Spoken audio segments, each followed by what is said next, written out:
दिव्या नदी के किनारे हरिपुर नाम का एक सुंदर गांव बसा था। नदी के किनारे हरे भरे वृक्ष खड़े थे और नदी के मीठे पानी से खेत में फसलें लहलहाती थी, जिन्हें देखकर गांव के लोगों के चेहरों पर मुस्कान खिल जाती थी। उसी गांव के बाजार में नंदू नाम का लड़का अपनी दुकान चलाता था। ये दुकान उसके पिता गिरधारी लाल उसके लिए छोड़ गए थे। नंदू रोज सुबह आकर दुकान के दरवाजे खोलता, दुकान पर सिर नवाता, अंदर जाता, लक्ष्मी नारायण की तस्वीर के आगे सिर झुकाता, धूप बत्ती जलाता, घंटी बजाता और फिर आशीर्वाद लेकर दुकान की गद्दी पर आ बैठता। ऐसे में अक्सर उसे अपने पिता के कहे आखिरी शब्द याद आते। बेटा नंदू, चाहे कुछ भी हो जाए, कभी दुकान के काम में हेराफेरी मत करना, खाने के सामान में मिलावट मत करना, तौल में भी बेईमानी मत करना। जो भी ऐसा करता है वो थोड़े समय के लिए भले ही अमीर बन जाए, पर उसकी बदनामी हो जाती है। धीरे धीरे ग्राहक चले जाते हैं और बरकत भी चली जाती है। मेरी इन बातों को हमेशा ध्यान रखना बेटा। पिताजी, मैं हमेशा इस बात का ध्यान रखूंगा। पर पिताजी, हमारी दुकान तो बहुत छोटी है, उसमें ज़्यादा सामान भी नहीं है। मैं अपना काम कैसे चलाऊंगा? ना ही हमारे पास पूंजी है, ज़्यादा सामान कहाँ से डालूंगा? नंदू के पिताजी ने कहा, बेटा नंदू, लक्ष्मी नारायण भगवान पर भरोसा रख। जिस दिन उनकी कृपा होगी उस दिन धन भी बरसेगा और तेरा मान भी बढ़ेगा।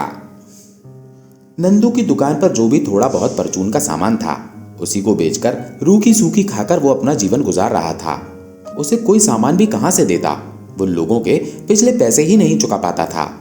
एक दिन उसकी दुकान पर एक सेठ आया जो उससे कह रहा था, देखो भाई नंदू, तुम्हारे कहने से मैं पूरे 1 महीने रुक गया। सिर्फ 500 रुपए की बात थी, वो भी तुम नहीं दे पा रहे हो।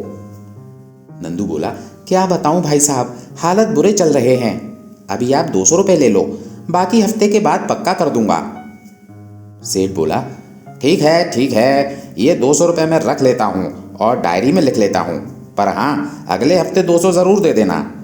नंदू बोला, भाई साहब, आगे का कुछ सामान भी भेज देना, थोड़ा गुड़ और तेल, मैं कुछ बेच लूँगा और मेरा काम भी चल जाएगा। सेठ बोला, देखो भैया नंदू, जब तक तुम्हारे 200 रुपये नहीं मिल जाते ना, तब तक तुम आगे के सामान की बात तो भूल ही जाओ। पूरे थोक बाजार में तुम्हारी साख खराब हो चुकी है, तुम्हें कोई भी माल नहीं देगा। अच्छा भैया, चलता हूँ मैं, राम राम। बेचारे नंदू की आंखों में आंसू आ गए। संध्या आरती का समय हो गया था। नंदू उठा और लक्ष्मी नारायण की तस्वीर के आगे पूजा करने चला गया। उसने अपनी आंखों में आंसू भरे भरे ही लक्ष्मी नारायण की पूजा की, माथा टेका और बाहर आ गया। ये नंदू का नित्य नियम था कि दुकान में लक्ष्मी नारायण की पूजा करने के बाद वो पास के मंदिर में दिया जलाने भी जाता था। जैसे ही नंदू मंदिर में दिया जलाने के लिए दुकान से उतरकर मंदिर की ओर बढ़ा, दुकान में लगी लक्ष्मी नारायण की तस्वीर में विराजमान लक्ष्मी जी ने नारायण जी से कहा, प्रभु, मुझसे नंदू की आंखों में आंसू नहीं देखे जाते, आप उसकी कुछ मदद करें, और कुछ नहीं तो उसका सारा सामान ही खरीद लें। नारायण जी बोले, ये तुम ठीक कहती हो देवी। अपने किसी भक्त की मदद के लिए साधारण मनुष्य का रूप धरे हमें वैसे भी काफी दिन हो गए हैं।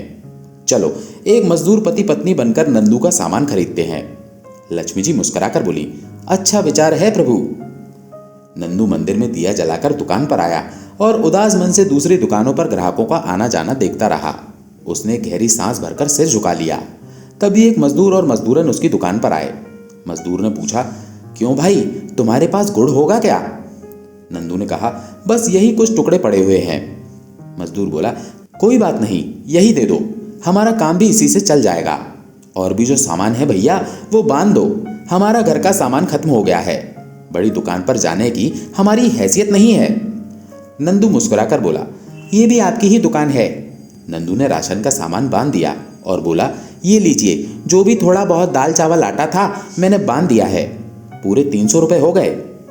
मजदूर बोला, 300 रुपये? पर हमारे पास तो भैया 50 रुपये कम हैं और ये सामान तो हमें चाहिए, नहीं तो हमारे यहाँ रसोई नहीं बन पाएगी। नंदू बोला, कोई बात नहीं, सामान ले जाइए, बाकी पैसे फिर इधर आते जाते दे दीजिएगा।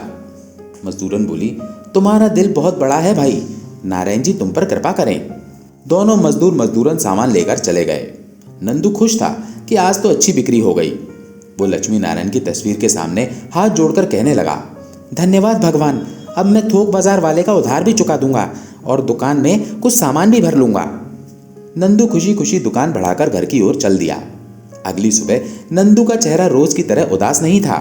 वो तेज कदमों से अपनी दुकान की ओर बढ़ रहा था कि तभी रास्ते में उसे दीनानाथ चाचा मिल गए और बोले, क्यों नंदू बेटा, दुकान की तरफ जा रहे हो? नंदू ने उत्तर दिया, जी चाचा। दीनानाथ चाचा बोले, बहुत दिनों से बेटा एक बात मन में आ रही है। तुम्हारी दुकान जिस जगह पर है वो जगह ठीक नहीं है, तुम जगह बदल लो। मैंने तुम्हारे पिताजी को भी यही कहा था, पर उन्होंने भी यही कहकर के हमारे पुरखों की जगह है मेरी बात टाल दी। मैं सच कहता हूँ, तुम किसी दूसरी जगह दुकान करके देखो, तुम्हारा भी काम अच्छा चल पड़ेगा।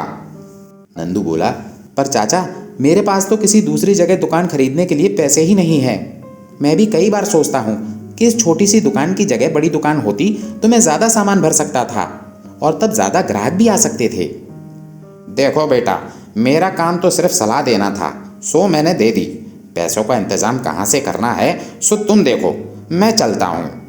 दीनानाथ ने यह कहकर अपनी राह पकड़ी और नंदू फिर उदास होकर अपनी दुकान की ओर बढ़ चला।